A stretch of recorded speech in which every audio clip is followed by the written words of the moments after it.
Hello बच्चा लोग, कैसे हो आप लोग भाई। मुझे उम्मीद है आप सब लोगों की पढ़ाई बहुत अच्छे चल रही होगी। मेरा नाम है प्रभात। क्लास 12 केमिस्ट्री में हम लोग चैप्टर पढ़ रहे हैं अल्कोहल फिनॉल ईथर। इस चैप्टर का आज हमारा लेक्चर नंबर 4 में हम लोग जो बातें करने वाले हैं उसमें हम दो टॉपिक पढ़ेंगे। पहला है preparation of alcohol by Grignard agent और दूसरा है प्रिपरेशन ऑफ फिनॉल। अब ये दोनों ही टॉपिक आपके एग्जाम पॉइंट ऑफ व्यू से बहुत ज्यादा इंपॉर्टेंट है। बिना और कोई टाइम वेस्ट करे सीधे हम लोग अपना आज का डिस्कशन स्टार्ट करते हैं। अब क्योंकि आज के लेक्चर में सबसे पहले हमें ये बात करनी है कि अल्कोहल का कैसे प्रिपरेशन करा जाता है ग्रिग्नार्ड रिएजेंट की हेल्प से। तो एक बार क्विकली रिकॉल कर लेते हैं हम लोग ग्रिग्नार्ड रिएजेंट क्या होता है। अब ग्रिग्नार्ड रिएजेंट का जो जनरल फॉर्मूला है वो कुछ इस तरह से रिप्रेजेंट करा जाता है RMgX। इस RMgX में जो अलग अलग पार्ट है एक बार हम लोग फटाफट देख लेते हैं वो क्या है। RMgX में अगर बात करी जाए तो ये जो R हम देख रहे हैं ये बेसिकली में किसी ना किसी एल्किल या फिर एरिल ग्रुप को रिप्रेजेंट करता है। एल्किल और एरिल ग्रुप से मेरा मतलब क्या है। एल्किल ग्रुप में आपके कुछ इस तरह के ग्रुप आ सकते हैं, मेथिल, एथिल, प्रोपिल। एक बहुत ही कॉमन ग्रुप है जो बच्चों को बहुत ज्यादा परेशान करता है, आइसोप्रोपिल। इस तरह के ग्रुप आ सकते हैं। और एरिल ग्रुप के बारे में अगर हम लोग बात करें तो एरिल ग्रुप के अंदर मोस्टली आता है मेरे बच्चे फेनिल ग्रुप, जो कि बेंजीन से ड्राइव होता है। बेंजीन से अगर आप एक हाइड्रोजन हटा दो तो फेनिल ग्रुप बनता है। तो ये आर ग्रुप किसी तरह का एल्किल या एरिल ग्रुप होगा। और एल्किल ग्रुप के या एरिल ग्रुप के कार्बन से मैग्नीशियम और उसके आगे हेलोजन जुड़ा होगा। ऑब्वियसली हेलोजन है जिसमें हम चाहें तो क्लोरीन भी ले सकते हैं, हम चाहें तो यहां पर ब्रोमीन भी ले सकते हैं, हम चाहें तो यहां पर आयोडीन भी ले सकते हैं। तो इस तरह का कोई भी अगर हमें कंपाउंड मिल रहा है तो ऐसे कंपाउंड्स को हम ग्रिग्नार्ड रिएजेंट की कैटेगरी में डाल सकते हैं। अब ग्रिग्नार्ड रिएजेंट की कैटेगरी में जब हम इसे पुट करते हैं तो एक बहुत ही इंपॉर्टेंट चीज देखने को मिलती है हमें यहां पर, और वो है कि ग्रिग्नार्ड रिएजेंट के अंदर मेटल का कार्बन के साथ एक बॉन्ड है। और केमिस्ट्री में, खासतौर पर ऑर्गेनिक केमिस्ट्री में, जब हम लोग कोई भी ऐसा कंपाउंड देखेंगे जिसमें मेटल का कार्बन के साथ बॉन्ड है तो ऐसे कंपाउंड्स को हम ऑर्गेनोमेटालिक कंपाउंड्स बोलते हैं। तो एक बात याद रखना कि ग्रिग्नार्ड रिएजेंट एक ऑर्गेनोमेटालिक कंपाउंड है। इसके ऊपर भी बेसिक से कभी कभी क्वेश्चन पूछे जा सकते हैं, तो अपने लिए आप ये इंफॉर्मेशन अपने पास जरूर रखें। अब दूसरी चीज ये आती है कि हमें ग्रिग्नार्ड रिएजेंट की हेल्प से अल्कोहल बनाना सीखना है, लेकिन उससे पहले ग्रिग्नार्ड रिएजेंट को बनाना सीखना होगा। तो फटाफट क्विकली अगर हम लोग बात करें कि ग्रिग्नार्ड रिएजेंट को बनाया कैसे जाता है उसके बारे में डिस्कशन कर लेते हैं। और बहुत ही सिंपल तरीका होता है ग्रिग्नार्ड रिएजेंट को बनाने का। ग्रिग्नार्ड रिएजेंट को हम बनाना शुरू कर सकते हैं किसी भी तरह के एल्किल हैलाइड से या एरिल हैलाइड से। एग्जाम्पल के तौर पे अगर आपने RX कोई एक एल्किल हैलाइड लिया तो ये ग्रिग्नार्ड रिएजेंट बनाने के काम आएगा। और अब आपने जो भी एल्किल हैलाइड लिया है वही एल्किल हैलाइड का एल्किल ग्रुप ग्रिग्नार्ड रिएजेंट के एल्किल ग्रुप के अंदर भी प्रेजेंट रहेगा। और एल्किल हैलाइड से ग्रिग्नार्ड रिएजेंट बनाने के लिए बहुत ही सिंपल सा काम करना है। आप इसकी रिएक्शन मैग्नीशियम से करा दो ड्राई ईथर की प्रेजेंस में। हाँ, एक बात यहां पर मैं मेंशन करना चाहूंगा, ये जो ड्राई ईथर है इसमें ईथर एज सॉल्वेंट काम करता है, जो इन दोनों सब्सटेंसेस को आपस में रिएक्शन करने के लिए एज सॉल्वेंट यूज हो जाएगा। ड्राई होना इसलिए जरूरी है क्योंकि यहां पर मॉइस्चर की अगर जरा सी भी प्रेजेंस रही तो वाटर RX के साथ रिएक्शन कर सकता है और ग्रिग्नार्ड रिएजेंट जिस यील्ड में आपको चाहिए वो अमाउंट आपको नहीं मिल पाएगा। वो रिएक्शन कहीं और एल्किल हैलाइड वाटर के साथ रिएक्शन करने बैठ जाएगा। तो इसीलिए मैग्नीशियम के साथ हम रिएक्शन कराएंगे in presence of dry ether, और बहुत सिंपल सा प्रोसीजर होगा। अगर आपको सिर्फ प्रोडक्ट बनाना है तो प्रोडक्ट बनाने के लिए एल्किल ग्रुप के कार्बन और हेलोजन के कार्बन जो आपस में जुड़े हुए हैं उनके बीच में मैग्नीशियम आ जाएगा और हमें RMgX मिल जाएगा। तो इस तरह से हम याद रख सकते हैं एल्किल हैलाइड से हम लोग ग्रिग्नार्ड रिएजेंट बनाते हैं। अब क्योंकि हमने एल्किल हैलाइड से ग्रिग्नार्ड रिएजेंट बनाया है मेरे बच्चे, तो अब ये जो रिएक्शन है ये एक सीक्वेंस ऑफ रिएक्शन में भी आपसे पूछी जा सकती है, क्योंकि हेलो एल्केन्स हेलो एरीन्स हमने ऑलरेडी पढ़ा होता है। उसमें एल्किल हैलाइड की केमिकल प्रॉपर्टीज के तौर पर भी ये रिएक्शन इस्तेमाल करी जा सकती है। तो जो सीक्वेंस वाले क्वेश्चंस होते हैं उनमें इस तरह के कॉन्सेप्ट के ऊपर क्वेश्चन अक्सर आते रहे, तो आप इसे जरूर अच्छे से दिमाग में रखिएगा। एल्किल हैलाइड से हम लोग एल्किल मैग्नीशियम हैलाइड बना सकते हैं जिसे हम ग्रिग्नार्ड रिएजेंट बोलते हैं। और ग्रिग्नार्ड रिएजेंट को अगर नाम देना है तो इसी सीक्वेंस में, जिस सीक्वेंस में चीजें लिखी हैं आप इसको नाम देते चले जाओ। सबसे पहले जो एल्किल ग्रुप है उसका नाम लिख दो, फिर उसके बाद मैग्नीशियम का नाम लिख दो, और लास्ट में आप जो हेलोजन लगा है उसे हैलाइड नाम से बुला दो। तो अगर हम नाम के बारे में बात करें और नाम का जो किसी भी ग्रिग्नार्ड रिएजेंट को नाम देने का जो तरीका है उसको फॉलो करें और उस तरीके के अकॉर्डिंग ये डिसाइड करें कि इन कंपाउंड्स के क्या नाम है, तो उसका नाम हो जाएगा methyl magnesium chloride, ethyl magnesium bromide, isopropyl magnesium iodide, phenyl magnesium iodide. इस तरह से हम ग्रिग्नार्ड रिएजेंट बनाते हैं। अब देखो, मैंने ग्रिग्नार्ड रिएजेंट के बारे में आपको ये तो बता दिया, उसे बनाया कैसे जाता है एल्किल हैलाइड की हेल्प से मैग्नीशियम और ड्राई ईथर की प्रेजेंस में रिएक्शन करो, सीधे क्या बन जाएगा, RMgx, alkyl magnesium halide Grignard agent. अगर इसकी रिएक्शन की मैकेनिज्म में आप थोड़ा भी इंटरेस्टेड हो तो मैं क्विकली आपको बता देता हूं कि यहां रिएक्शन होती कैसे है। तो बेसिकली में बहुत ही सिंपल सा तरीका होता है, जो भी हमारे पास एल्किल हैलाइड है, जब मैग्नीशियम के साथ वो रिएक्शन करता है, तो मैग्नीशियम एक मेटल है जिसके पास इलेक्ट्रॉन डोनेट करने की टेंडेंसी है, तो ये मैग्नीशियम अपने इलेक्ट्रॉन डोनेट करता है, और इलेक्ट्रॉन डोनेशन करने की वजह से अगर आप यहां पर एरोज को देखो, जो एरोज माइग्रेट हो रहे हैं वो किस तरह से माइग्रेट हो रहे हैं, इस बॉन्ड को बनाने में 2 इलेक्ट्रॉन लगे होंगे, एक इस कार्बन का और एक इस ब्रोमीन का। मैग्नीशियम के ब्रोमीन को इलेक्ट्रॉन डोनेट करने की वजह से मैग्नीशियम बड़े आराम से बॉन्ड बना सकता है ब्रोमीन के साथ, और ऐसा प्रोसेस करने के चक्कर में कार्बन अपना इलेक्ट्रॉन वापस ले जाएगा। तो कार्बन जब अपना इलेक्ट्रॉन वापस ले जाता है तो यहां पर बन जाता है हमारे पास एक फ्री रेडिकल, और मैग्नीशियम के पास जो 2 इलेक्ट्रॉन अवेलेबल थे उसमें से बस उन्हें ब्रोमीन को एक ही दिया है, तो अभी भी मैग्नीशियम के पास एक इलेक्ट्रॉन अवेलेबल है। तो यहां पर कार्बन का ऑक्टेट फ्री रेडिकल में इनकंप्लीट है। इस ऑक्टेट को कंप्लीट करने के लिए ये कार्बन मैग्नीशियम के एक और इलेक्ट्रॉन के साथ शेयरिंग करके आपस में बॉन्ड बना लेते हैं, तो कार्बन फाइनली मैग्नीशियम के साथ भी बॉन्ड बना लेगा और हमें पूरा ग्रिग्नार्ड रीजन मिल जाएगा। तो बेसिकली में यहां पर इलेक्ट्रॉन के ट्रांसफर की वजह से रिएक्शन हुई है। आप ये बेसिक बात याद रख सकते हो। मैं एक बात बताना चाहूंगा, ये थोड़ा सा इन डेप्थ टॉपिक है, अगर आप सिर्फ बोर्ड्स के लिए प्रिपरेशन कर रहे हो तो चाहो तो आप इसे स्किप कर सकते हो, कोई दिक्कत नहीं है। मतलब स्किप करने का मतलब ऑब्वियसली आपने देख तो लिया ही होगा, आप मेमोराइजेशन को उसको छोड़ सकते हो, क्योंकि बहुत सारी चीजें मेमोराइज करने में भी काफी ज्यादा दिक्कत आ सकती है कई बार। बट हाँ, एक बात बोलूंगा, इसे याद रखोगे तो आपको आपके कॉम्पिटिटिव एग्जाम में जरूर एक अपर हैंड मिलेगा। अब फटाफट आगे बात करते हैं। ग्रिग्नार्ड एजेंट हमने बना लिया, अब इससे अलग अलग हम बनाने की कोशिश करते हैं एल्कोहल। अब ग्रिग्नार्ड एजेंट से एल्कोहल बनाने का जो फंडामेंटल मेथड है वो बहुत ही कॉमन है, और वो मेथड क्या है, अगर हमारे पास कोई भी कार्बोनिल कंपाउंड है, कार्बोनिल कंपाउंड की रिएक्शन अगर हम ग्रिग्नार्ड एजेंट से कराते हैं, तो यहां पर एक बड़ी ही इंटरेस्टिंग बात ऑब्जर्व करने वाली होती है कि जो कार्बोनिल कंपाउंड होते हैं, अगर मैं इसको कार्बन और ऑक्सीजन के बॉन्ड को देखूं तो ऑक्सीजन ज्यादा इलेक्ट्रोनेगेटिव है, के ऊपर नेगेटिव चार्ज होगा, और कार्बन ऑक्सीजन से कम इलेक्ट्रोनेगेटिव है तो इसके ऊपर पॉजिटिव चार्ज होगा। सिमिलरली जब हम ग्रिग्नार्ड एजेंट के बारे में बात करते हैं तो मेटल पर पॉजिटिव चार्ज होता है, और जो मेटल से जुड़ा कार्बन है उसके पास नेगेटिव चार्ज होता है, और ऐसे ही मेटल से जुड़े हेलोजन के पास भी नेगेटिव चार्ज होता है।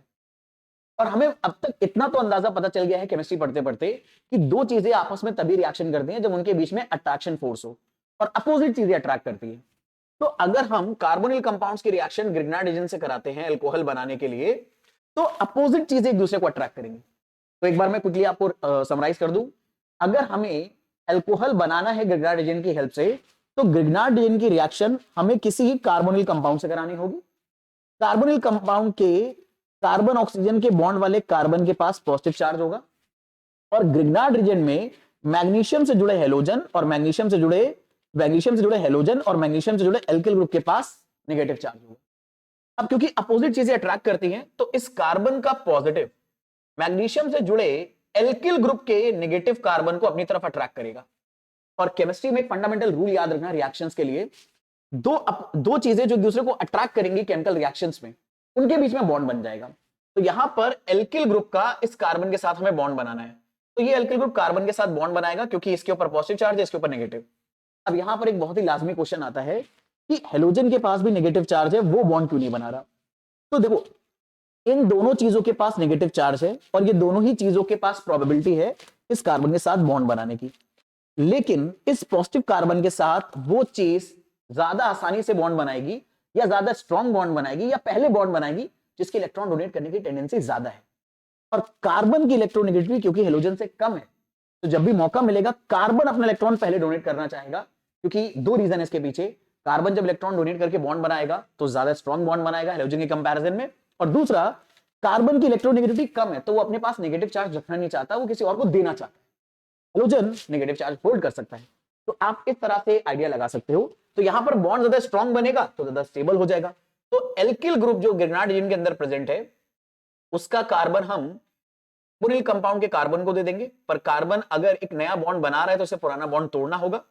तो ये कार्बन ऑक्सीजन का पाई बॉन्ड तोड़ेगा, और जब ऑक्सीजन का पाई बॉन्ड टूटेगा तो ऑक्सीजन के अंदर जो 2 इलेक्ट्रॉन है, ऑक्सीजन और कार्बन को बॉन्ड बनाने वाले जो 2 इलेक्ट्रॉन है पाई बॉन्ड के, वो दोनों ऑक्सीजन के ऊपर माइग्रेट कर जाएंगे, जिसके चक्कर में ऑक्सीजन के पास आ जाएगा नेगेटिव चार्ज, और इस नेगेटिव चार्ज को स्टेबलाइज करने Mg जिसके ऊपर पॉजिटिव है और जिससे हेलोजन जुड़ा है वो पूरा जाकर जुड़ जाएगा। तो कुछ इस तरह का रिएक्शन हमें देखने को मिलेगा। कार्बन से हमने जोड़ दिया हेलोजन और ऑक्सीजन से हमने जोड़ दिया MgX। अब ये जो हमारा प्रोडक्ट बना है इसे कार्बोनिल कंपाउंड में ग्रिग्नार्डियन को ऐड करके बनाया गया है। ग्रिग्नार्डियन पूरा पूरा दो अलग अलग जगहों पे ऐड हो गया है। एल्किल ग्रुप कार्बन को मिल गया, MgX ऑक्सीजन को मिल गया। तो एडिशन से बनने वाले इस प्रोडक्ट को हम एक नाम से बुलाते हैं एडक्ट। एडक्ट वर्ड जब भी आप केमिस्ट्री में सुनो तो इसका मतलब समझ जाना, एडिशन से बनने वाला प्रोडक्ट। अब बस हमें फाइनल अल्कोहल बनाने के लिए काम करना होगा, इस एडक्ट की रिएक्शन वाटर से करा देंगे। अब वाटर में दो चीजें होती हैं, H+ और OH-, और ये वाटर इस मॉलिक्यूल को या इस एडक्ट को हाइड्रोलाइज कर देता है। इस O के जगह पर इस O के साथ आ जाएगा हाइड्रोजन, इस O के ऊपर नेगेटिव है, इसे मिल जाएगा वाटर का H, और इस Mg के ऊपर पॉजिटिव है, इसे मिल जाएगा OH, तो हमें मिल जाएगा MgOHX, और ये हमारा अल्कोहल बन गया। तो यहां पर ऑब्जर्व करो, बहुत ही इंपॉर्टेंट बात। अब यहां पर मैंने दो स्टेप्स में आपको रिएक्शन करके दिखाई है, आप चाहो तो इसे एक ही स्टेप में भी कर सकते हो कि अगर हमारे पास कोई भी कार्बोनिल कंपाउंड है और उसकी रिएक्शन अगर कराई जा रही है ग्रिग्नार्ड रिएजेंट से पहले और बाद में, मैं कलर चेंज करके कुछ और ले लेता हूं, वाटर से, तो याद रखना ग्रिग्नार्ड रिएजेंट का जो एल्किल ग्रुप है, अगर पूरी मैकेनिज्म आपको नहीं रटनी है तो ये बेसिक बात, ये बेसिक कन्वर्जन आपको पता होना चाहिए। ग्रिग्नार्ड रिएजेंट का जो एल्किल ग्रुप है वो कार्बोनिल कार्बन को मिल जाएगा। अब अगर कार्बन एक नया बॉन्ड बना रहा है तो पुराना बॉन्ड टूटेगा, जो कि पाई बॉन्ड है, आसानी से टूट सकता है। तो इस ऑक्सीजन का जो एक बॉन्ड टूटा है उसे कंप्लीट करने वाटर से हाइड्रोजन आ जाएगा। तो हमें जो प्रोडक्ट मिलेगा कुछ ऐसा मिलेगा, कार्बन और ऑक्सीजन के बीच में अब सिंगल बॉन्ड आ जाएगा, ऑक्सीजन को मिल जाएगा वाटर का हाइड्रोजन, सेम कलर से मैंने बना दिया ग्रीन कलर से, और कार्बन को, कार्बोनिल कार्बन को मिल जाएगा वो एल्किल ग्रुप जो कि ग्रिग्नार्ड रिएजेंट में मैग्नीशियम से जुड़ा था। तो सीधे एक ही स्टेप में ये प्रोडक्ट बन जाएगा। आपको यही एक स्टेप याद रखने की जरूरत है।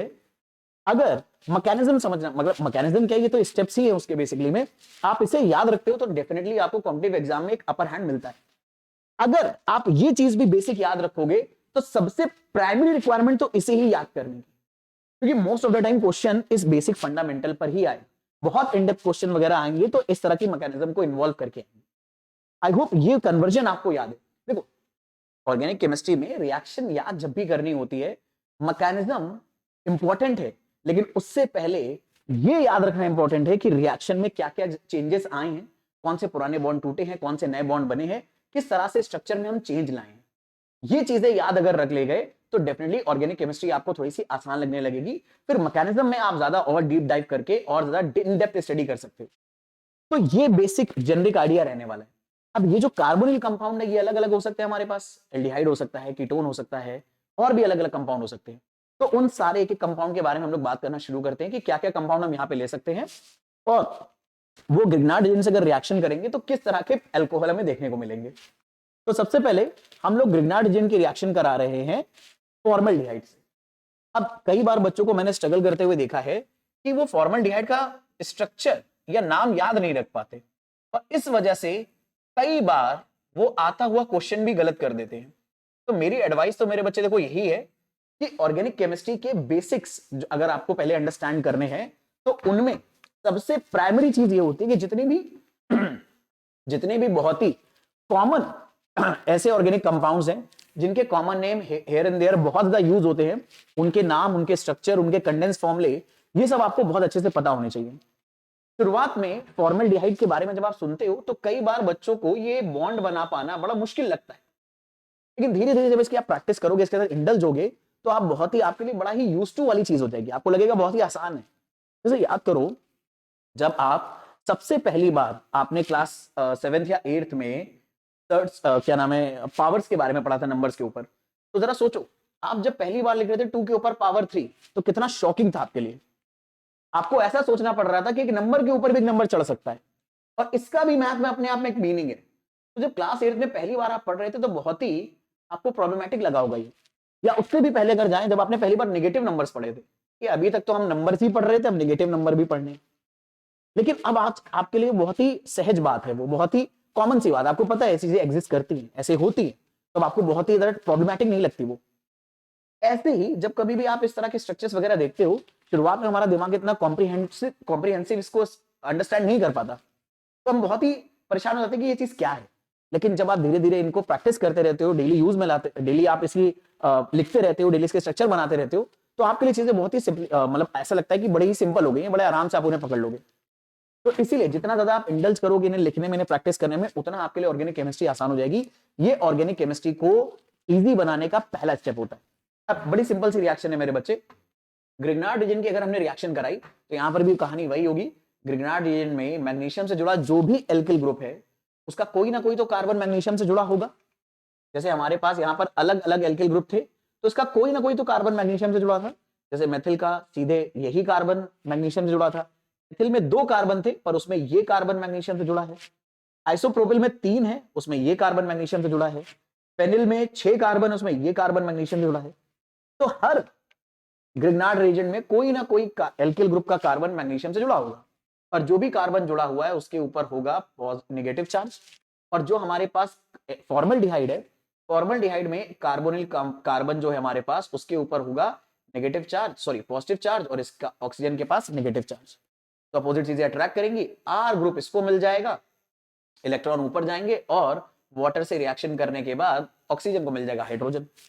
तो ऑक्सीजन को मिल गया हाइड्रोजन और इस कार्बन को जो कि यहां पर मैंने बनाया है इसे मिल जाएगा आर डैश, तो हमें अल्कोहल मिल जाएगा।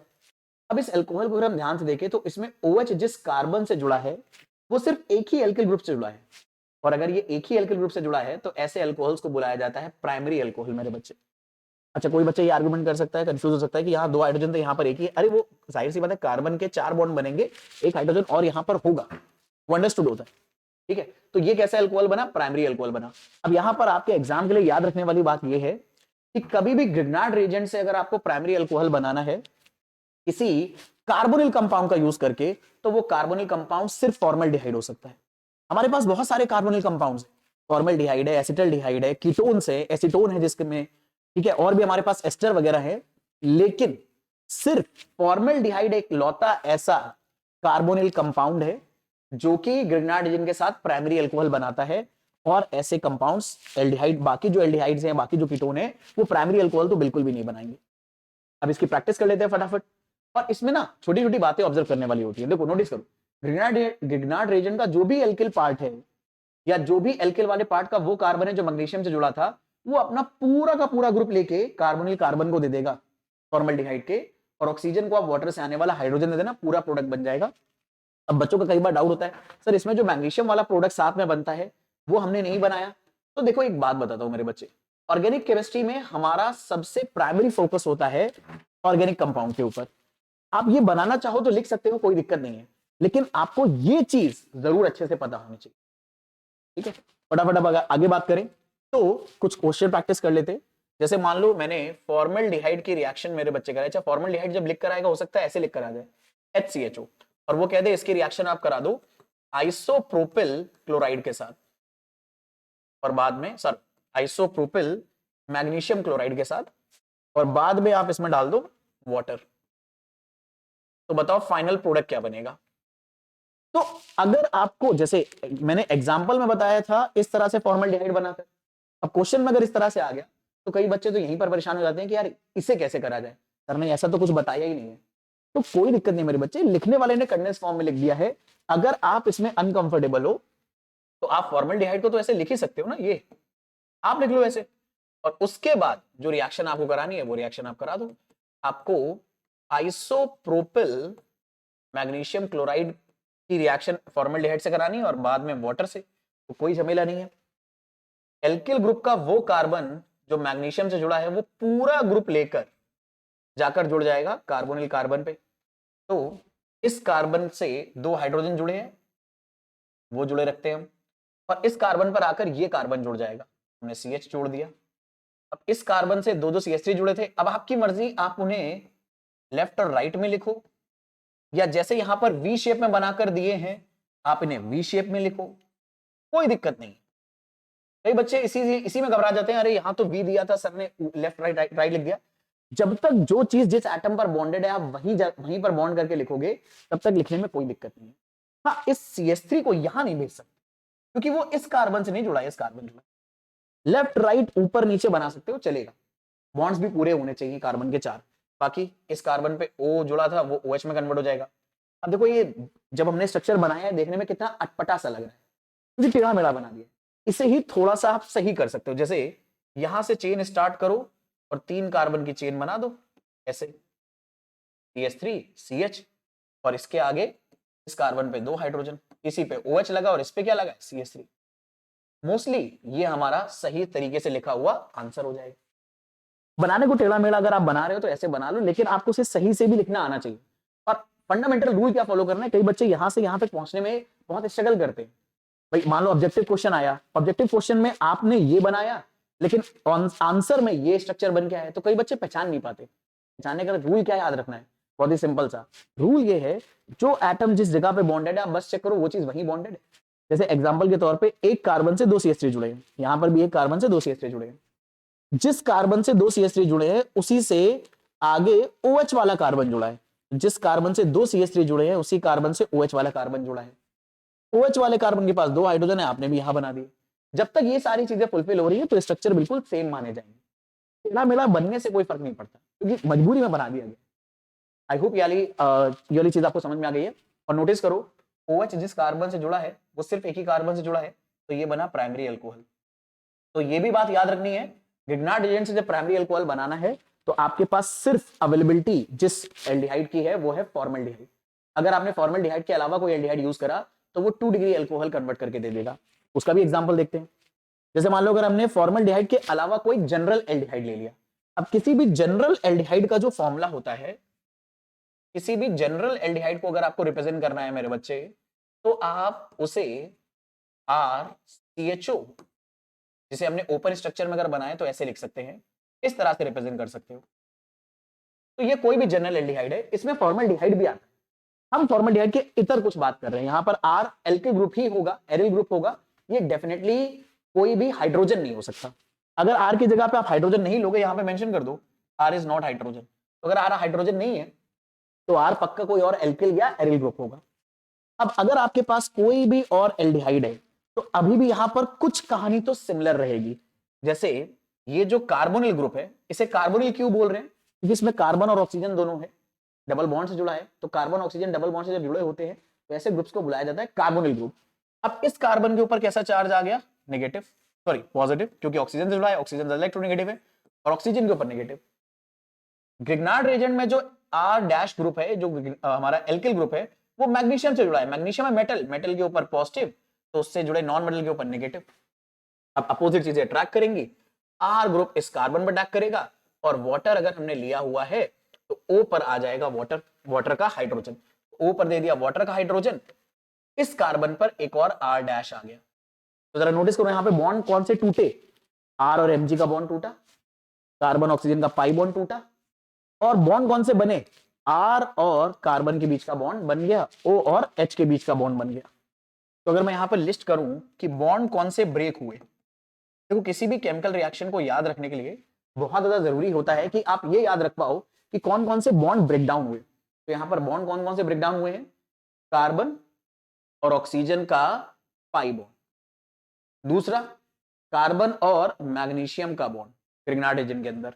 और अगर बात करी जाए बॉन्ड कौन से यहां पर फॉर्म हुए हैं, तो बॉन्ड फॉर्मेशन में हमारे पास है इस कार्बन और कार्बन का बॉन्ड बना है, और ऑक्सीजन और हाइड्रोजन का बॉन्ड बना है। तो इस तरह से हमें इस और ये अल्कोहल मिलेगा, और ये अल्कोहल में OH जिस कार्बन से जुड़ा है वो कार्बन 2 अलग अलग एल्किल ग्रुप से जुड़ा है, तो ये अल्कोहल सेकेंडरी अल्कोहल होंगे। तो अगर फॉर्मल्डिहाइड के अलावा कोई और एल्डिहाइड है, उसकी रिएक्शन अगर हमने ग्रिग्नार्ड एजेंट से करी तो हमें मिल जाएगा सेकेंडरी अल्कोहल। अब अगर मैं इसका मतलब 1-2 क्वेश्चन प्रैक्टिस अगर करके देखें तो हम ऐसा बोल सकते हैं, जैसे मान लो मैंने ये कंपाउंड लिया CH3CHO, अब ये मेरे बच्चे कंपाउंड है, इसका कॉमन नेम है एसिटल्डिहाइड, ठीक है। अब मान लो एसिटल्डिहाइड की रिएक्शन आपसे बोली गई कि आपको करनी है, लेट्स से ग्रिग्नार्ड एजेंट हम सिंपल से ले लेते हैं CH3MgBr से, तो बताओ प्रोडक्ट क्या बनेगा, कोई झमेला नहीं, जो भी मैग्नीशियम से जुड़ा कार्बन है उसके ऊपर आ गया नेगेटिव, और कार्बन जो ऑक्सीजन से जुड़ा उसके ऊपर आ गया पॉजिटिव। अब कई बच्चे यहां पे कंफ्यूज होते हैं, वो कहते हैं कार्बन के सर बात तो हाइड्रोजन लिखा है, तो कायदे से कार्बन हाइड्रोजन से जुड़ा होगा। तो आप ना अपने बेसिक इंट्यूशन को फॉलो कर रहे हो, लॉजिक को नहीं।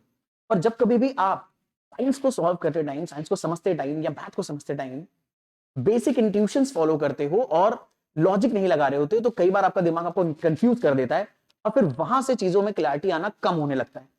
और जब क्लैरिटी नहीं आती तो कई बार हम ऐसे छोटा सा डाउट नहीं पूछते अपने सर से, क्योंकि ये तो बहुत ही छोटा सा, बाकी बच्चे हाँ हाँ हिला रहे होते हैं, सर हाँ हमें सर हिला रहे होते हैं, हाँ ये हो जाएगा ये हो जाएगा, तो आपको लगता है यार ये बहुत ही छोटी सी कोई बात है क्या जो शायद मुझे ही समझ में नहीं आई और बाकियों को समझ में आ गई है। और इस डर से कि वो बात बहुत छोटी है, आप टीचर से वो डाउट क्लियर नहीं करते हो, ना क्लास के दौरान ना क्लास के बाद। और फिर ऐसे छोटे छोटे डाउट्स आपको और ज्यादा डराने लगते हैं, क्योंकि उन छोटे छोटे डाउट्स की वजह से आप अनकंफर्टेबल फील करते हो कि यार मेरा दिमाग तो कह रहा है कि कार्बन का हाइड्रोजन के साथ बॉन्ड बना है, और सर कह रहे हैं कि कार्बन का ऑक्सीजन के साथ बॉन्ड बना है, और इस चक्कर में एल्किल ग्रुप वो इस कार्बन को दे रहे हैं और हाइड्रोजन इस कार्बन को इस ऑक्सीजन को दिए दे रहे हैं, मुझे तो वो बॉन्डिंग नहीं दिख रहा। तो ऐसी मेरी एडवाइस है मेरे बच्चे, अगर ऐसा कोई भी छोटा डाउट आए तो आप जहां भी पढ़ रहे हो डेफिनेटली क्लास, अगर आपको क्लास के दौरान पूछने में डाउट है तो क्लास के बाद में जाके वो डाउट पूछिए।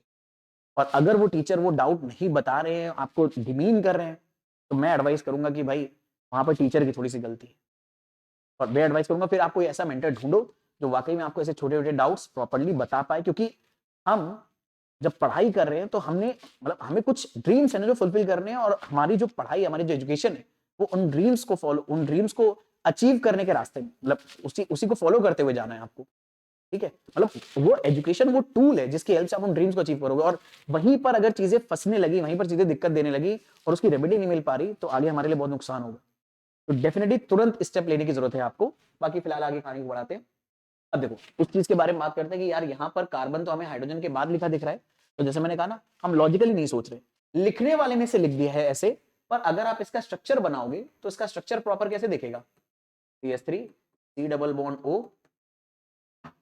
अब कई जो पढ़ने में अच्छे बच्चे वो कहेंगे सर ये भी कोई बताने वाली बात थी, तो देखो मैं एक बात बताऊं, हर बात बताने वाली होती है, क्योंकि जब सबको सब कुछ पता रहेगा ना, तब जो पढ़ने वाले बच्चों का है उनका कॉम्पिटिशन और बढ़ेगा। आप रियलाइज करो, देखो लास्ट के कुछ ईयर्स में, क्योंकि अब मतलब एजुकेशन बिल्कुल एक तरह से मान सकते हो डेमोक्रेटाइज हो गई है, सबके पास सारी नॉलेज मिलने का टूल अवेलेबल है यूट्यूब के थ्रू, तो हर बच्चा बहुत ही अच्छी नॉलेज गेन कर रहा है, जिस वजह से जो टॉप रैंक्स हैं वो और अच्छे नंबर्स पर आ रही है, कॉम्पिटिशन और ज्यादा बढ़ गया है। तो यही चीज है, हर चीज पता होनी चाहिए बच्चों को, तभी तो कॉम्पिटिशन धीरे धीरे और बढ़ेगा। फटाफट अब आगे बात करते हैं। तो अब ये एसिटाल्डिहाइड की रिएक्शन अगर हमने से कराई, तो बेसिकली में यही एल्किल ग्रुप जो ये जो हमारा मेथिल ग्रुप है, इसका कार्बन इस CHO के कार्बन को मिल जाएगा, तो प्रोडक्ट में इस कार्बन को एक CH3 और मिल जाएगा, और जो ये डबल बॉन्ड O देख रहे हो ये सिंगल बॉन्ड OH में कन्वर्ट हो जाएगा, और इस कार्बन के पास एक और हाइड्रोजन रहेगा। अब चाहो तो उसे आप ऐसे ही लिख दो या बॉन्ड बना के लिख दो। तो ये अल्कोहल देखो जिस OH जिस कार्बन से जुड़ा है वो दो कार्बन से जुड़ा है, तो ये बन गया 2 डिग्री का अल्कोहल। तो याद रखना कभी भी अगर आपको 2 डिग्री अल्कोहल बनाने हैं या 2 डिग्री अल्कोहल बन रहा है, तो समझ जाना आपने ग्रिग्नार्ड जिन की रिएक्शन किसी ना किसी ऐसे एल्डिहाइड से कराई है जो कि फॉर्मल्डिहाइड नहीं है, फॉर्मल्डिहाइड के अलावा किसी एल्डिहाइड से कराई है। I hope you are getting this idea. अब आगे बात करते हैं। अगर मान लो हमें 3 डिग्री अल्कोहल बनाना है, टर्शी अल्कोहल बनाना है, तो हम ग्रिग्नार्ड जिन की रिएक्शन कराएंगे कीटोन से। अब ये कीटोन में दो एल्किल ग्रुप सेम भी हो सकते हैं, अलग अलग भी हो सकते हैं, और यहां पर भी बेसिक कहानी वही रहने वाली है कि हमारे कार्बोनिल कार्बन पे के ऊपर होगा पॉजिटिव चार्ज और ऑक्सीजन के ऊपर नेगेटिव चार्ज। उसी का उल्टा ग्रिग्नार्ड रीजन में जो एल्किल ग्रुप है उसके कार्बन पर होगा नेगेटिव, मैग्नीशियम पे पॉजिटिव। तो ये एल्किल ग्रुप इस कार्बन में अटैक करेगा, वाटर से आने वाला हाइड्रोजन इस O को मिल जाएगा, तो यहां हो जाए, यहां हमारे पास आ जाएगा OH, जिस कार्बन पे दो एल्किल ग्रुप जुड़े थे कीटोन के अंदर, अब उससे एक और एल्किल ग्रुप आ जाए, एक और एल्किल ग्रुप आकर जुड़ जाएगा, तो हमें मिल जाएगा यहां पर tertiary alcohol. I hope you are getting this idea. तो बहुत ही इंपॉर्टेंट रिएक्शन है, इसका भी एक दो एग्जांपल देख लेते हैं हम लोग फटाफट। जैसे मान लो हमारे पास सिंपलेस्ट जो कीटोन अवेलेबल है वो है एसीटोन। अब अगर मान लो मैंने कहा एसीटोन की रिएक्शन आप फेनिल मैग्नीशियम ब्रोमाइड से कराओ पहले और बाद में वाटर से, और बताओ प्रोडक्ट क्या बनेगा। कोई झमेला है इसमें, बड़ा आराम से कर लोगे। मैग्नीशियम से जुड़ा जो कार्बन है एल्किल मतलब ग्रिग्नार्ड एजेंट में, उसके ऊपर होगा मेरे बच्चे नेगेटिव चार्ज, और कार्बोनिल कार्बन पर होगा पॉजिटिव चार्ज। तो अपोजिट चीजें अट्रैक्ट करेंगी, ये पूरा कार्बन अपना ग्रुप लेकर यहां जुड़ जाएगा। तो इस CH3 के आगे जो कार्बन जुड़ा है इस पर आकर फेनिल ग्रुप या बेंजीन रिंग आकर जुड़ जाएगी। इसके आगे तो कहीं कोई रिएक्शन नहीं हुई है, तो जो ग्रुप बाकी बचे थे वो वैसे ही जुड़े रहेंगे, और क्योंकि यहां इस कार्बन एक नया बॉन्ड बनाया तो पुराना बॉन्ड टूटेगा, पाई बॉन्ड। ये पाई बॉन्ड तोड़ के आपने ऑक्सीजन लगाया, और वाटर की वजह से इस ऑक्सीजन को मिल जाएगा हाइड्रोजन। साथ में क्या भी बनेगा, याद है ना, साथ में ये भी बनेगा NgOH Br। अब ये नहीं भी लिखोगे तो कोई दिक्कत नहीं है, हालांकि अगर सिर्फ यही रिएक्शन लिखने को आई तो लिख देना, बट अगर रिएक्शन कंप्लीट करने को आई है, सीक्वेंस में दे रखी है, मोस्टली रिएक्शन सीक्वेंस में अगर आती ही है, तो अगर आती है तो आपको सिर्फ ये प्रोडक्ट बना देना। तो I am pretty much sure ये ऑब्जर्वेशन आपको समझ में आ गया, बड़ी जेनरिक सी रिएक्शन है, ठीक है। ऐसे ही अब हमारे पास और कौन कौन से ऐसे कार्बोनिल कंपाउंड्स हैं जो ग्रिग्नार्ड के साथ रिएक्शन करके हमें एल्कोहल बना के देते हैं, और किस टाइप के एल्कोहल बना के देते हैं। तो एल्डिहाइड और कीटोन के अलावा अगला जो कार्बोनिल कंपाउंड है जो ग्रिग्नार्ड से रिएक्शन करके एल्कोहल बनाता है वो है एसिड क्लोराइड्स। अब एसिड क्लोराइड में भी यही कहानी है मेरे बच्चे जो हमने अभी तक डिस्कस करी थी, वही कहानी यहां पर भी है। ये जो हमारे पास कार्बोनिल कार्बन है, इसमें कार्बन के ऊपर पॉजिटिव चार्ज, ऑक्सीजन के ऊपर नेगेटिव चार्ज। ग्रिग्नार्ड इससे रिएक्शन करेगा, वाटर को उसके बाद में यूज करेंगे। अब इस रिएक्शन में बस एक छोटा सा फर्क है, पिछली बार में हमने जितनी भी रिएक्शन पढ़ी थी उसमें हर एक मॉलिक्यूल कार्बोनिल कंपाउंड के लिए एक मॉलिक्यूल ग्रिग्नार्ड रेजेंट लग रहा था, यानी इन दोनों का स्टैकोमेट्रिक रेशियो 1:1। लेकिन एसिड, यहां पर भी देखो स्टैकोमेट्रिक रेशियो 1:1 है, इसके एक मॉलिक्यूल के साथ इसके एक मॉलिक्यूल ने रिएक्शन करके फाइनल अल्कोहल बना दिया। लेकिन जब हम एसिड क्लोराइड लेंगे तो दरअसल में ग्रिग्नार्ड रेजेंट की 2 यूनिट लगेंगी। 2 यूनिट क्यों लगेंगी, फटाफट उसके बारे में बात कर लेते। तो अगर हमारे पास कोई भी एसिड क्लोराइड है, तो जब आप इसकी पहले ग्रिग्नार्ड रेजेंट से रिएक्शन कराओगे तो आर ग्रुप कार्बन पे जाकर जुड़ेगा, पर ऑक्सीजन का पाई बॉन्ड नहीं टूटता, मतलब ऑक्सीजन का पाई बॉन्ड टूटेगा बाद में बनेगा, ठीक है। लेकिन जो मेन रिएक्शन होगी उसमें ये Cl बाहर निकल जाता है, यहां पर सीधे हाइड्रोजन आकर जुड़ता नहीं है, यहां पर पहले आपको Cl को बाहर करना है क्योंकि एक बहुत ही अच्छा लिविंग ग्रुप है, ठीक है। सॉरी, Cl को बाहर करना है, मैंने Cl को लिख क्यों दिया यहां पर। अब ये देखो क्या बन गया, कीटोन। अब अगर ये कीटोन बन गया तो ये एक और ग्रिग्नार्ड रेजेंट से रिएक्शन कर सकता है। अब वाटर से इसे हाइड्रोजन मिलेगा, तो 2 R' ग्रुप लग जाते हैं यहां, और इस वजह से टर्शरी अल्कोहल हमें मिलता है। 2 बार ग्रिग्नार्ड रेजेंट ने रिएक्शन करी है, इसलिए आपको याद रखना है यहां पर 2 यूनिट या 2 मोल ग्रिग्नार्ड रेजेंट यूज होगा इसके 1 मोल के कंपैरिजन में, और अल्कोहल कितना बनेगा, 3 डिग्री अल्कोहल बनेगा। 2 एक्स्ट्रा एल्किल ग्रुप आएंगे, 2 extra alkyl group Grignard Regent से आने वाले। अच्छा, लेकिन जब क्वेश्चन दिया जाता है ना मेरे बच्चे, तो क्वेश्चन ऐसे दिया जाता है कि जैसे मान लो ये हमारे पास एसिटिल क्लोराइड है, इस कंपाउंड का कॉमन नेम याद रखना, एसिटिक एसिड से बनता है ये, तो इसलिए इसको ना एसिटिल क्लोराइड भी बोलते हैं। अब एसिटिल क्लोराइड की रिएक्शन जब वो आपको मान लो ग्रिग्नार्ड रेजेंट से कराने को देंगे तो ऐसे लिख देंगे कि आपने इसकी CH3MgBr से रिएक्शन करी, बाद में वाटर से रिएक्शन करी। अब यहां पर भी बच्चों का कई बार दिमाग ठनक जाता है, वो कहते हैं, मतलब जिन खासतौर पे उन बच्चों का जिनका दिमाग थोड़ा सा चलता है और जो थोड़ी सी चीजें याद रख पाते हैं, बट फिर भी कई बार वो बेसिक इंट्यूशन से सवाल सॉल्व करते हैं और लॉजिक नहीं लगा रहे होते। तो होता क्या है, उनका दिमाग क्या है यहाँ पर खराब होता है, वो कहते हैं सर ने तो बताया था इस रिएक्शन में 2 मोल ग्रिग्नार्ड रेजेंट लगेगा, क्वेश्चन में यहाँ पर 1 ही मोल दिया है। तो एक बात बताता हूं, अगर सिर्फ यहां पर ये रिएक्शन में लिख दिया गया है और इसके अमाउंट के बारे में कोई इंफॉर्मेशन नहीं दी गई कि यहां पर ये 1 इक्विवेलेंट है, 2 इक्विवेलेंट है, तो आप ऐसा मान के चलो जितना ये आपको चाहिए उतना पूरा पूरा अवेलेबल है, पूरी रिएक्शन कराओगे, क्योंकि ये तो उन्होंने बस क्वेश्चन दिया है। क्वेश्चन में देने का मतलब उनका पीछे मोटिव क्या रहा होगा, वो तुमसे ये जानने में इंटरेस्टेड है कि तुम्हें ये पता है कि ये दोनों रिएक्शन कैसे करते हैं। हालांकि आइडियली उन्हें यहां पर ये चीज देनी चाहिए, लेकिन अगर आप जरा सोचो, अगर आप लैब में रिएक्शन ये करने बैठे तो आप क्या लोगे, एक बीकर के अंदर एसिटिल क्लोराइड लोगे, दूसरे में ग्रिग्नार्ड रेजेंट लोगे, दोनों को मिक्स कर दोगे। अब उनके मॉलिक्यूल्स अपने आप 1:2 के रेशियो में रिएक्शन करेंगे। आप ऐसा थोड़ी करोगे कि अगर आपने 10 ml एसिटिल क्लोराइड लिया है तो 20 ml आप जरूरी है कि आप क्या नाम है ग्रिग्नार्ड रेजेंट लो, ऐसा नहीं है। दोनों को 10 ml लेके रिएक्शन करा सकते हो, वो अपने आप 1:2 के रेशियो में ही रिएक्शन करेंगे। तो यहां पर इस तरह से लिखने का मेन मोटिव होता है आपसे बस रिएक्शन पूछना, ठीक है। कई बार बहुत ही अच्छे, मतलब अगर आप जेई वगैरह के एग्जाम देखोगे तो कई बार ऐसे यहां लिखा होगा 2 इक्विवेलेंट। 2 इक्विवेलेंट का मतलब है वो आपसे चाह रहे हैं कि आप इसके 1 यूनिट के इसके 2 यूनिट के साथ रिएक्शन कराओ, तो आप पूरी कराओ। 2 यूनिट के साथ रिएक्शन कराओगे तो एक बार Cl बाहर निकलेगा, एक बार O का डबल बॉन्ड हटेगा, और इस कार्बन पर 2 CH3 आ जाएंगे। अब ये दो जो CH3 जो आ रहे हैं सॉरी, ये दो CH3 जो ये आ रहे हैं, ये कहां से आ रहे हैं? ग्रिग्नार्ड रीजन के। और अब ये OH में कन्वर्ट हो जाएगा, तो यहां सीधे आपको मिल जाएगा 3 डिग्री। तो एसिड क्लोराइड की हेल्प से भी ग्रिग्नार्ड रीजन से अल्कोहल बना सकते हैं। और कितने डिग्री का बनेगा? 3 डिग्री का अल्कोहल बनेगा। और ग्रिग्नार्ड रीजन कितने यूनिट यूज होगा? डबल अमाउंट में यूज होगा एसिटिल क्लोराइड के कंपैरिजन। इसके अलावा जो एस्टर्स होते हैं, ये भी ग्रिग्नार्ड रीजन की 2 यूनिट के साथ रिएक्शन करके टर्शियरी अल्कोहल बनाते हैं। यहां पर भी कहानी वही होती है, जो एस्टर का कार्बोनिल कार्बन है उस पे पॉजिटिव चार्ज, ऑक्सीजन पे नेगेटिव चार्ज। ग्रिग्नार्ड रीजन के एल्किल ग्रुप के कार्बन के ऊपर नेगेटिव चार्ज। ये एल्किल ग्रुप इस कार्बन पर अटैक करेगा, पहली बार अटैक करके इस ग्रुप को बाहर निकालेगा, इसे आप मान सकते हो लीविंग ग्रुप। पहली बार में ये ग्रुप बाहर निकलेगा, और पहली बार में अगर ये ग्रुप बाहर निकला तो कुछ इस तरह से रिएक्शन होगी, मैं आपको दिखा देता हूं। ये हमारे पास एस्टर है। अब एस्टर की रिएक्शन अगर मान लो मैंने R-MgBr से कराई पहली बार, तो ये R- इस पर अटैक करेगा, ये पूरा ग्रुप बाहर निकल जाएगा, तो बनेगा R⁻C⁻O R-। क्या बन गया? कीटोन।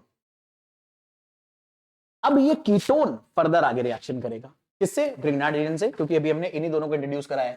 देखो यहां पर 1 और 2 लिखने का मतलब होता है मेरे बच्चे, पहले आप इससे रिएक्शन कराओ, जब तक इसकी रिएक्शन ना खत्म हो जाए तब तक ये मत डालो। एक बात समझना, ऑर्गेनिक केमिस्ट्री में कभी कभी जब इस तरह से चीजें लिख कर दी जाती हैं, तो दो रिएक्ट मतलब एरो के ऊपर जब चीजें लिख कर दी जाती हैं, तो 2 तरह से लिख के दी जाती हैं। ठीक है, सुनो, मतलब ऐसे मैं लिख देता हूं जनरल।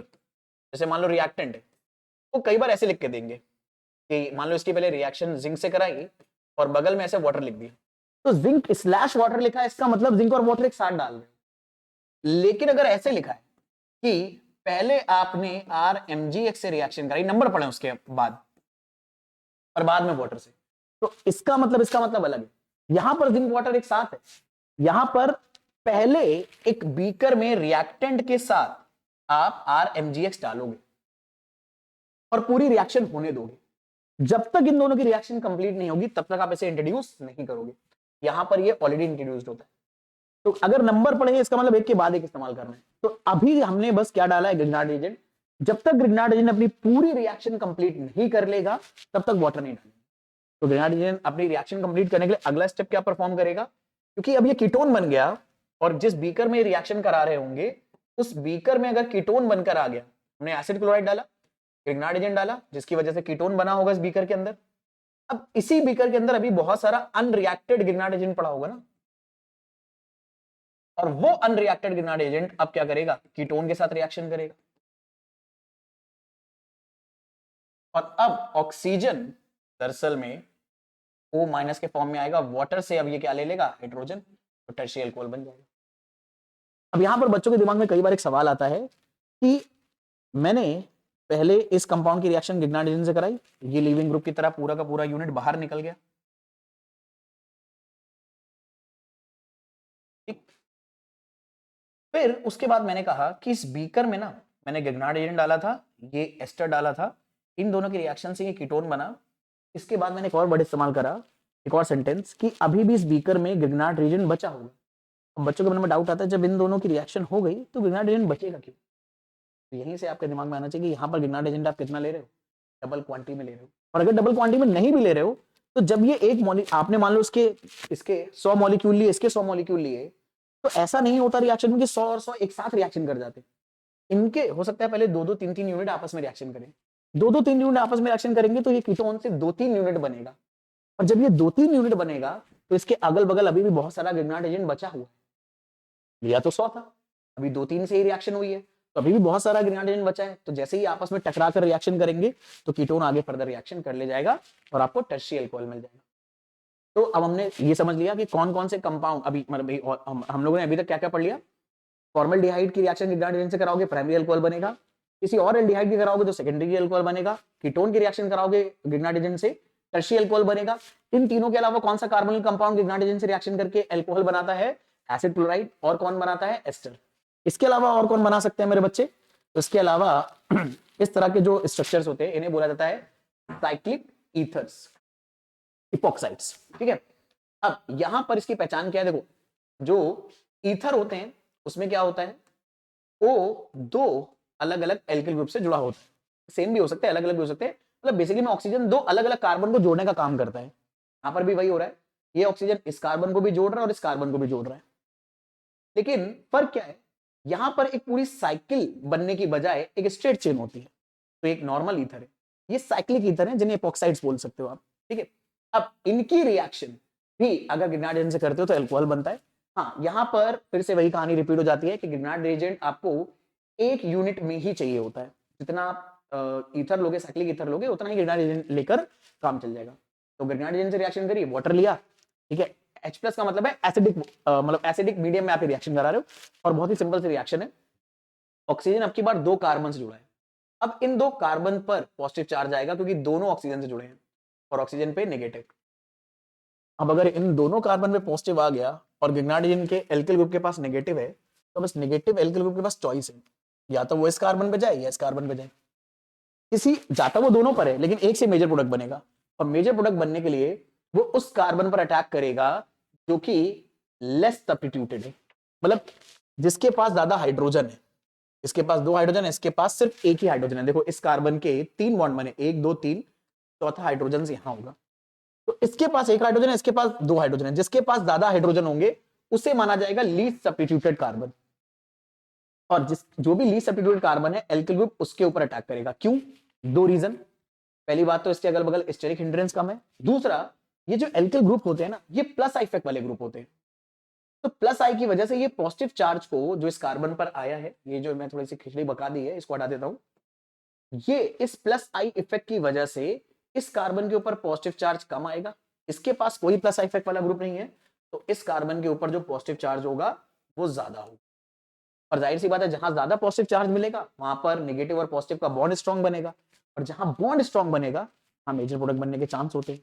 तो इसीलिए एल्किल ग्रुप इस कार्बन पर अटैक करेगा।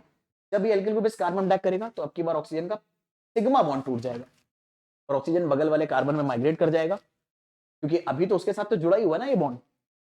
इस कार्बन का इस ऑक्सीजन के साथ बॉन्ड बना रहेगा, इस एल्किल ग्रुप को इस कार्बन पे जोड़ देना है, और इस ऑक्सीजन को एक हाइड्रोजन हम दे देंगे, तो हमें ये अल्कोहल मिल जाएगा। अब ये अल्कोहल सेकेंड डिग्री भी हो सकता है, टर्शियरी भी हो सकता है, डिपेंडिंग अपॉन ये कार्बन कैसा है। तो यहां पर आप कैसा भी अल्कोहल बना सकते हो, सेकेंडरी भी बन सकता है, टर्शियरी भी बन सकते हैं। तो इस तरह से हम लोग साइक्लिक ईथर्स की रिएक्शन करके भी क्या बना सकते हैं, ग्रिग्नार्ड एजेंट से रिएक्शन करके अल्कोहल बना सकते हैं। फटाफट एक रिएक्शन और देख लेते, मतलब इसका एक एग्जांपल देख लेते हैं। जैसे मान लो ये हमने कोई साइक्लिक ईथर लिया,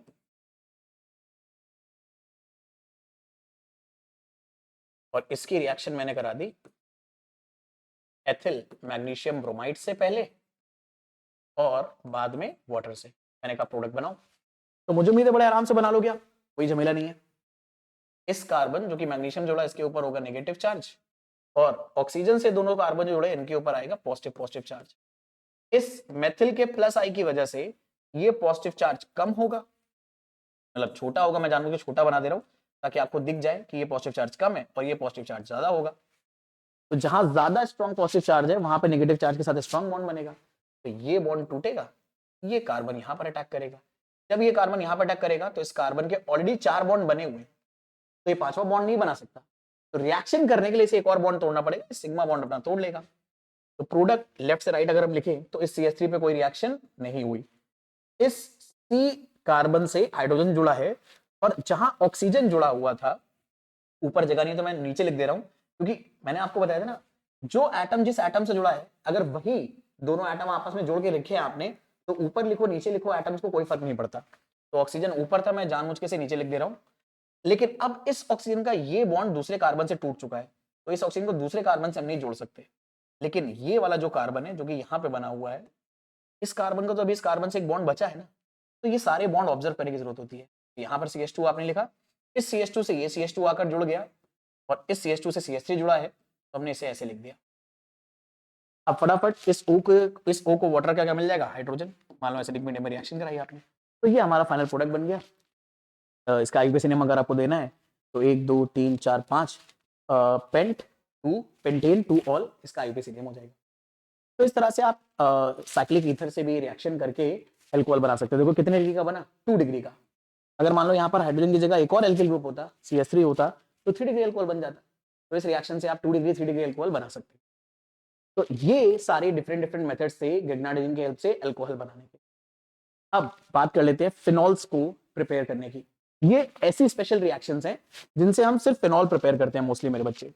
अब फिनॉल जो बच्चे अगर भूल गए हैं, हालांकि भूलना नहीं चाहिए, फिलहाल मैं फटाफट याद दिला दूं। तो फिनॉल का मतलब है बेंजीन से एक हाइड्रोजन हटाकर हम OH जोड़ देंगे, तो हमें ये बनाना है अलग अलग तरीकों से। तो सबसे पहला सबसे सिंपल तरीका है, ये हमने ऑलरेडी हेलो एल्केन्स में पढ़ा है। इस तरीके में हम क्या करेंगे, हमने शुरुआत करी क्लोरोबेंजीन से। अब क्लोरोबेंजीन में कहानी कुछ ऐसी होती है कि क्लोरीन बेंजीन के जिस कार्बन से जुड़ा है उस कार्बन पर स्लाइट पॉजिटिव चार्ज है और हेलोजन पे नेगेटिव, और इस वजह से यहां पर न्यूक्लियोफिलिक सब्स्टिट्यूशन पॉसिबल है। पर एक दिक्कत है इस रिएक्शन। दिक्कत यह है कि बेंजीन रिंग रेजोनेंस की वजह से ना बहुत ज्यादा इलेक्ट्रॉन रिच होती है। Benzene ring is electron rich due to resonance. अब अगर ये इलेक्ट्रॉन रिच है due to resonance of pi electron, अब अगर ये इलेक्ट्रॉन रिच है तो दिक्कत ये होती है कि जो हम लोगों ने एल्किल हैलाइड जब पढ़ा था, टॉपिक हेलो एल्केन्स पढ़ा था, तो हमने पढ़ा था वहां पर वो जो एल्किल हैलाइड्स होते हैं वो बड़े आराम से न्यूक्लियोफिलिक सब्स्टिट्यूशन दे देते हैं। मतलब अगर हमारे पास कोई भी न्यूक्लियोफाइल नेगेटिव चार्ज स्पीशी है जिसके पास इलेक्ट्रॉन ज्यादा है, वो इस पॉजिटिव कार्बन पर अटैक करेगी और क्लोरीन को बाहर निकाल देगी। इसे बोलते हैं न्यूक्लियोफिलिक सब्स्टिट्यूशन, क्योंकि न्यूक्लियोफाइल आकर अटैक कर रहा है और वो क्लोरीन को सब्स्टिट्यूट कर रहा है। पर यहां पर दिक्कत यह है, जो हमारा न्यूक्लियोफाइल है NaOH से आने वाला, वो खुद नेगेटिव चार्ज है और जो बेंजीन रिंग है वो भी इलेक्ट्रॉन रिच है। तो यहां पर न्यूक्लियोफिलिक सब्स्टिट्यूशन रिएक्शन बहुत मुश्किल है। तो इस रिएक्शन को कराने के लिए टेम्परेचर बहुत ज्यादा हाई लिया जाता है, फिर भी बहुत ज्यादा हाई लिया जाता है।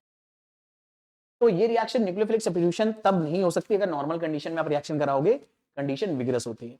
वो क्या रहा है, क्लोरोबेंजीन NaOH के OH के साथ न्यूक्लियोफिलिक सब्स्टिट्यूशन दे सकता है, लेकिन हाई टेम्परेचर हाई प्रेशर पे देगा। और अगर आपने high temperature high pressure maintain करा तो ये OH कार्बन पे बेंजीन का अटैक करके Cl को बाहर निकाल देगा और खुद कन्वर्ट हो जाएगा फिनॉल में। भाई Cl हटाओ OH लगाओ, फिनॉल बन गया। पर जरा नोटिस करो, फिनॉल नहीं बना सिस्टम में, कुछ और ही बन गया। O के साथ जहां H होना चाहिए था वहां H नहीं आ रहा, वहां Na+ आ रहा है। अब ये अजीब चीज क्यों हो गई यहाँ पर, क्या हमने कुछ गलत लिख दिया है? हालांकि ये एनसीईआरटी से लिया हुआ है, तो मतलब क्या एनसीईआरटी ने गलत लिख दिया है? नहीं, कुछ तो ऐसा है जो हम मिस कर रहे हैं। और वो मिस करने वाली बात क्या है, फटाफट मैं आपको बताता हूँ। ये रिएक्शन हमने कंटेनर में कराई होगी। इस कंटेनर में हमने क्लोरोबेंजीन लिया और इसी कंटेनर में हमने बेस लिया और बहुत अच्छी खासी क्वांटिटी में लिया होगा ताकि आराम से रिएक्शन करेंगे। अब जब ये आराम से रिएक्शन करेंगे तो इन दोनों के एक एक मॉलिक्यूल जब रिएक्शन कर लेंगे, इनका एक एक मॉलिक्यूल जब आपस में रिएक्शन कर लेगा तो एक फिनॉल बन जाएगा। अब एक फिनॉल अगर बन गया तो अभी भी सोल्यूशन में बहुत सारा NaOH तो बचा ही है ना, बहुत सारे NaOH के पार्टिकल्स यहां पर है Na+OH- के फॉर्म में। अब दिक्कत क्या है, जो फिनॉल का हाइड्रोजन है ये एसिडिक है, यानी फिनॉल थोड़ा सा एसिडिक नेचर का होता है और सोल्यूशन में अभी भी हमारे पास क्या पड़ा है, बेस। तो यहां पर एसिड बेस रिएक्शन हो जाएगी आपके ना चाहते हुए भी। जैसे जैसे फिनॉल बनेगा इन दोनों की रिएक्शन से, बनने वाले फिनॉल के मॉलिक्यूल एक्स्ट्रा पड़े हुए NaOH के साथ बिना आपके चाहे रिएक्शन करेंगे, क्योंकि आपके चाहने से रिएक्शन नहीं होगी। जैसे जो रिएक्शन पॉसिबल है वो वहां पर होती चली जाएगी। तो एसिड बेस रिएक्शन होगी। एसिड बेस रिएक्शन से क्या बनता है, सॉल्ट और वाटर। तो बेस का OH और एसिड का हाइड्रोजन वाटर बना लेगा। मैं थोड़ा इधर आ जाता हूं ताकि आपको आराम से दिखाई दे। तो बेस का OH और एसिड का हाइड्रोजन वाटर बना लेगा और एसिड के हाइड्रोजन को हटाकर नेगेटिव आयन जो बनेगा वो बेस के Na+ के साथ सॉल्ट बना लेगा। तो इसीलिए अभी यहां पर सॉल्ट बना है, फिनॉल नहीं बना। फिनॉल बनाने के लिए हमें एक्स्ट्रा एसिड डालना पड़ेगा। जब एक्स्ट्रा एसिड डालोगे तो एक्स्ट्रा एसिड इस रिएक्शन को रिवर्स में भेजेगा। ली शाइटेड प्रिंसिपल, भाई एसिड आपने लाया तो वो बेस को, मतलब वो इस रिएक्शन को क्या करने लगेगा, रिवर्स करने लगेगा। जब रिवर्स करेगा तो एसिड क्या करेगा, बेस के साथ रिएक्शन करने बैठ जाएगा। बेस के साथ रिएक्शन करने बैठ जाएगा तो इस OH के लिए और ज्यादा बेस हमें मिलेगा नहीं। यही जो सॉल्ट मिल चुका है, ये सॉल्ट बेस के साथ रिएक्शन करके, रिवर्स रिएक्शन करके वापस से क्या बना लेगा, फिनॉल बना लेगा। तो इस तरह से हमें यहाँ पर फिनॉल देखने को मिल जाएगा। आई होप ये रिएक्शन आप लोगों को पकड़ में आई है, कोई दिक्कत कोई परेशानी नहीं है। ये छोटे छोटे पॉइंट्स बहुत ज्यादा इंपॉर्टेंट होते हैं हमारे लिए, इन्हें अच्छे से याद रखने की जरूरत है। मतलब छोटा पॉइंट क्या है ये कि अगर आपने क्लोरोबेंजीन की रिएक्शन NaOH से कराई तो पहले स्टेप में फिनॉल कभी नहीं मिलेगा, आपको एक सॉल्ट मिलेगा, सॉल्ट को बुलाया जाता है सोडियम, और ये पूरा एनायन है फिनॉक्साइड, तो इसे बुलाया जाता है सोडियम फिनॉक्साइड। उसमें HCl डालने पर फिनॉल बनेगी, ये रिएक्शन होगी। आगे अगर बात करें तो बेंजीन सल्फोनिक एसिड से भी फिनॉल बना सकते हैं। अब ये बड़ी स्पेशल रिएक्शंस हैं, ये जनरल रिएक्शन नहीं, इन रिएक्शन से मोस्टली हम फिनॉल ही बनाएंगे। अब इसकी और कहां गया यार, हम बेंजीन सल्फोनिक एसिड से फिनॉल कैसे बनाएंगे, तो पहले ये सीखते हैं कि बेंजीन सल्फोनिक एसिड कैसे बनेगा। बेंजीन सल्फोनिक एसिड में बेंजीन में SO3H लगा होगा, तो बेंजीन सल्फोनिक एसिड बनाने की शुरुआत आप चाहो तो बेंजीन से कर सकते हो। बेंजीन की रिएक्शन अगर आप ओलियम से कराओ, which is nothing but concentrated H2SO4, concentrated बहुत एक्सट्रीम कॉन्सेंट्रेटेड H2SO4 में उसकी दो यूनिट आपस में जुड़कर H2H2O7 बना लेती है, जिसे हम ओलियम बोलते हैं। Oleum is nothing but concentrated H2SO4। जैसे ही आप इन दोनों की रिएक्शन कराओगे तो इलेक्ट्रोफिलिक सब्स्टिट्यूशन रिएक्शन होगी, कॉन्सेंट्रेटेड H2SO4 से एक इलेक्ट्रोफाइल बनता है जिसे हम बोलते हैं SO3। अब अभी भी मैंने आपको बताया था बेंजीन दरअसल में मेरे बच्चे इलेक्ट्रॉन रिच है, और इलेक्ट्रोफाइल में इलेक्ट्रॉन की डेफिशिएंसी है। तो ये चीज इलेक्ट्रॉन रिच है, इसमें इलेक्ट्रॉन, इसके पास इलेक्ट्रॉन की डेफिशिएंसी है, तो एक चीज पॉजिटिव एक चीज नेगेटिव है, दोनों एक दूसरे की तरफ अट्रैक्ट होंगे, बॉन्ड बन जाएगा। तो ये SO3 जाकर बेंजीन के साथ बॉन्ड बनाता है। अब जब SO3 बॉन्ड बनाता है बेंजीन के साथ तो यहां पर बड़ी इंटरेस्टिंग चीज होती है मेरे बच्चे, थोड़ा सा मैं इलैबोरेट करके आपको बता देता हूं, हालांकि इतनी कोई इसकी जरूरत नहीं है। जब SO3 जाकर अटैक करता है तो पहले तो SO3 का स्ट्रक्चर ना ऐसा होता है, सल्फर ऑक्सीजन के साथ, 3 ऑक्सीजन के साथ डबल डबल बॉन्ड बनाता है। जब सल्फर जाकर यहां पर बॉन्ड करता है तो सल्फर को अपना एक बॉन्ड तोड़ना पड़ता है, तो वो किसी ना किसी एक ऑक्सीजन के साथ एक बॉन्ड तोड़ देता है और उस ऑक्सीजन के पास आ जाता है नेगेटिव चार्ज, और जिस बेंजीन के कार्बन से जुड़ता है वो उसमें कहीं ना कहीं डबल बॉन्ड रहा होगा, तो बिना ये डबल बॉन्ड तोड़े ये कार्बन एक एक्स्ट्रा बॉन्ड तो बनाएगा नहीं, तो ये डबल बॉन्ड जब टूटेगा इस कार्बन पर, इसके बगल वाले कार्बन पर आ जाता है पॉजिटिव चार्ज। क्यों आता है, दरअसल में ये जो डबल बॉन्ड हम देख रहे हैं, ये डबल बॉन्ड इन दोनों कार्बन के एक एक इलेक्ट्रॉन शेयर करने से बनता है। सल्फर जब जाकर इससे जुड़ता है तो ये दोनों इलेक्ट्रॉन इसी कार्बन पर आ जाते हैं। अब अगर इस कार्बन का इलेक्ट्रॉन भी ऊपर वाले कार्बन ने ले लिया तो ये कार्बन का मुंह फूल जाएगा, मुंह फुलाकर उसके ऊपर वो पॉजिटिव चार्ज ले आएगा। अब यहां पर इस कार्बन के पास एक हाइड्रोजन और है, यही हाइड्रोजन इस ऑक्सीजन पे शिफ्ट होता है, और जब ये हाइड्रोजन शिफ्ट होता है तो ये पॉजिटिव कार्बन वाला, पॉजिटिव बेंजीन रिंग का पॉजिटिव कार्बन इस हाइड्रोजन के इलेक्ट्रॉन को अपने पास वापस बुला लेता है, क्योंकि भाई इसी कार्बन ने इस पॉजिटिव कार्बन का नुकसान करा था, एक इलेक्ट्रॉन से ले लिया था, तो वो इसके हाइड्रोजन के इलेक्ट्रॉन को अपने साथ लेता है, तो वापस से बेंजीन रिंग बन जाती है और ये SO3H बन जाता है। समझ में आया तो वेल एंड गुड, वरना नहीं तो थोड़ा सा बैक करके दोबारा से आराम से समझो, इंपॉर्टेंट है। ठीक है, अब आगे बात करते हैं।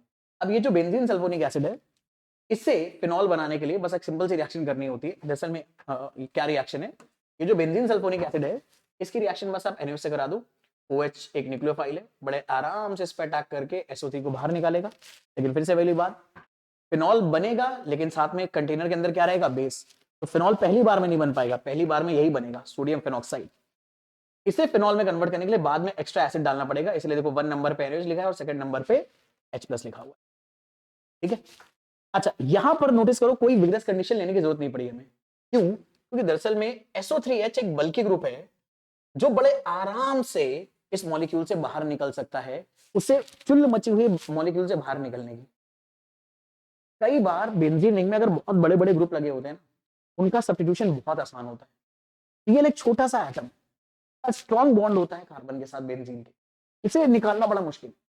SO3H एक बहुत बड़ा मॉलिक्यूल है जो बेंजीन में ना स्ट्रॉन्ग रिपल्शन क्रिएट करके रखता है, बेंजीन के साथ मजबूरी में जुड़ा। ये लोग ऐसे रिलेशनशिप में है जो मतलब चल नहीं रहे, बस किसी तरह से चलाया जाना। जैसे इसको मौका मिला OH ने अटैक करा और SO3H तुरंत फ्री होकर अलग हो गया। और लेकिन OH जब अटैक करेगा तो पहले सॉल्ट बनेगा, एसिड डालने पर फाइनली आपको फिनॉल बनेगा। अब ये बड़ी इंपॉर्टेंट रिएक्शन है, ये याद रखना 1 और 2 दोनों नंबर होने चाहिए। अगर मान लो सवाल पूछने वाले को ये चेक करना है कि तुम्हें ये बात पता है कि नहीं कि पहले NaOH और बाद में H+ डाला जाता है तब फाइनली फिनॉल बनता है, तो इस बात को चेक करने के लिए वो क्या करेगा, बस NaOH दे देगा, H+ देगा ही नहीं। और मैंने कई महारथियों को गलती करते देखा है कि NaOH देखकर उन्हें ये याद आ जाता है OH लगा देना है, OH लगा देते हैं। याद रखना सिर्फ NaOH अगर है तो O माइनस Na प्लस बनेगा, ठीक है। अब ये रिएक्शन एनिलीन से हम लोग कैसे फिनॉल बनाते हैं, तो एनिलीन से डायरेक्ट नहीं बनाते हम डाइजोनियम सॉल्ट से। अब ये रिएक्शन पूरी सीक्वेंस की रिएक्शन है, बड़े काम की है। एनिलीन की रिएक्शन हम दरअसल में कराते हैं NaNO2 और HCl से। अब ये NaNO2 और HCl सोर्स होता है HNO2 बनाने का, क्योंकि एक बहुत ही बड़ी ऑक्सीडाइजिंग एजेंट है, और ये एनिलीन के NH2 को ऑक्सीडाइज कर देता है N2 प्लस Cl माइनस में। और बेंजीन में जब ये N2 प्लस Cl माइनस जुड़ता है तो इस पूरे कंपाउंड को बोलते हैं बेंजीन डायजोनियम। ये बेंजीन, ये डायजोनियम, ये क्लोराइड। आप सीधे HNO2 भी इस्तेमाल कर सकते थे, बट HNO2 हम यूजली करते नहीं है। इसे रिएक्शन के बीच में इमीडिएटली बनाया जाता है NaNO2 और HCl की रिएक्शन करके। लिखने वाला पर्सन आपको इस HNO2 भी लिख कर दे देता है, नाइट्रस ऑक्साइड बोलेंगे इसे, सॉरी नाइट्रस एसिड बोलेंगे इसे। अब इसके बाद बड़ी सिंपल सी रिएक्शन करनी होती है। दरअसल में जिस तरह से SO3H बहुत ही उतावला था बेंजीन को छोड़ने के लिए, ऐसे ही N2 भी बहुत उतावला है बेंजीन को छोड़ने के लिए, क्योंकि N2 गैस है भाई, स्टेबल गैस है, वो जबरदस्ती यहां जुड़ी हुई है। तो जैसे ही नॉर्मल वाटर से आप इसकी रिएक्शन करते हो तो N2 तुरंत बाहर निकल जाता है और वाटर से आने वाला OH N2 के कार्बन को बेंजीन में सब्स्टिट्यूट कर देता है और फिनॉल बन जाता है। बहुत ही इंपॉर्टेंट रिएक्शन है, सीक्वेंस में इसे बहुत ज्यादा पूछा जाता है मेरे बच्चे। अब इसके अलावा एक और बहुत ही पॉपुलर रिएक्शन जो एनसीईआरटी में दे रखी है और बहुत पूछी जा रही है प्रीवियस मतलब लास्ट के कुछ सालों में, वो है ये क्यूमीन से बेंजीन बनाना, सॉरी फिनॉल बनाना। क्यूमीन क्या होता है? क्यूमीन में बेंजीन में आइसोप्रोपिल ग्रुप लगा होता है। ये देखो ये आइसोप्रोपिल ग्रुप है, इसीलिए इसको ना आइसोप्रोपिल बेंजीन भी बोलते हैं। अब ऑक्सीजन या एयर की प्रेजेंस में इसका ऑक्सीडेशन करा जाता है। तो एयर की प्रेजेंस में जब ऑक्सीडेशन करते हैं तो ये पेरोक्साइड में कन्वर्ट हो जाता है, ठीक है। तो देखो यहां पर H की जगह पर OOH आ गया, क्यूमीन हाइड्रोपेरोक्साइड बन गया। अब इस कार्बन पे जैसे ऑक्सीजन आ जाता है ना, तो बड़े आराम से इसका हाइड्रोलिसिस हम कर सकते हैं। तो जैसे ही आप एसिड से रिएक्शन कराते हो तो ये कार्बन और इस कार्बन का बॉन्ड टूटता है और इस कार्बन को मिल जाता है OH, और ये जो पूरा कार्बन इसको दरअसल में कन्वर्ट कर दिया जाता है इस पूरे यूनिट को एसीटोन में। इसका वर्कअप आपको इसकी मैकेनिज्म पकड़ने की भी कोई जरूरत नहीं, काफी लंबी चौड़ी और खामखा हेक्टिक है। आपके काम की जो रिएक्शन है बस वो ये स्टेप याद रखना, क्यूमीन जिसे आप आइसोप्रोपिल बेंजीन बोलते हो, पहले आप ऑक्सीजन से रिएक्शन करोगे, क्यूमीन हाइड्रोपेरोक्साइड बनेगा, फिर उस क्यूमीन हाइड्रोपेरोक्साइड की रिएक्शन H+ से कराओगे, फिनॉल बन जाएगा। लेकिन यहाँ पर दो बड़े काम के कंपाउंड बन रहे हैं, फिनॉल भी बन रहा है और एसीटोन भी बन रहा है। तो दो दो ऑर्गेनिक कंपाउंड है जो आपके काम के हैं, एक तीर से यहाँ दो शिकार हुए हैं। तो ये रिएक्शन है दरअसल में क्यूमीन से फिनॉल बनाने की। अब आज के लेक्चर में इतना ही रखेंगे क्योंकि ऑलरेडी बहुत सारी रिएक्शंस हो गई आपको याद रखने के लिए, ठीक है। तो और ज्यादा लंबा नहीं लेके जाएंगे। अभी फिनॉल बनाने के और भी अलग अलग मेथड है, कई सारी नेम रिएक्शंस हैं जो हमें पढ़नी है, जिनके ऊपर क्वेश्चन अक्सर आते हैं, लेकिन आज इतने ही रखेंगे। अब देखो आज का टॉपिक तो खत्म हो गया, लेकिन मेरी एडवाइस ये होगी कि आप सीधे अभी कुछ और काम करने मत लग जाना। 5 मिनट 7 मिनट 10 मिनट के अंदर जितनी भी हमने चीजें पढ़ी एक बार अच्छे से रिकॉल करो अपने दिमाग में, क्योंकि ये चीजें रिकॉल करना आपके लिए बड़ा जरूरी है। पर पढ़ते तो सभी है यार, लेकिन फिर भी उन्हें चीजें पकड़ में क्यों नहीं आ रही? क्योंकि दिमाग में नहीं बैठ रही। तो 5-7 मिनट देकर आराम से रिवाइज करो कि ग्रिनार्ड एजेंट से हम कैसे कैसे अल्कोहल बनाते थे, फॉर्मल्डिहाइड सिर्फ प्राइमरी अल्कोहल बनाता था, सेकेंडरी अल्कोहल कैसे बनता था, टर्शियरी अल्कोहल कैसे बनता था, एल्डिहाइड और कीटोन के अलावा और कौन से ऐसे हम लोगों ने कार्बोनिल कंपाउंड्स पढ़े थे जिनसे हम लोग ग्रिनार्ड एजेंट की रिएक्शन करके अल्कोहल बनाते थे, फिनॉल्स कैसे अलग अलग तरीकों से बनता है उसके बारे में क्या क्या स्पेशल बातें पढ़ी। ये 5 मिनट में अंदर रिकॉल करो और अपनी शॉर्ट नोट्स बुक में कंपाइल कर लो। बाकी आई होप ये सारी चीजें आपको समझ में आई होंगी। मिलेंगे नेक्स्ट क्लास में फिर, तब तक के लिए जम के पढ़ाई करते रहो, रिवीजन करते रहो, जो भी डाउट्स आते रहे मेरे साथ डिस्कस करते रहो। See you in the next class. Bye everyone, take a very good care of yourself.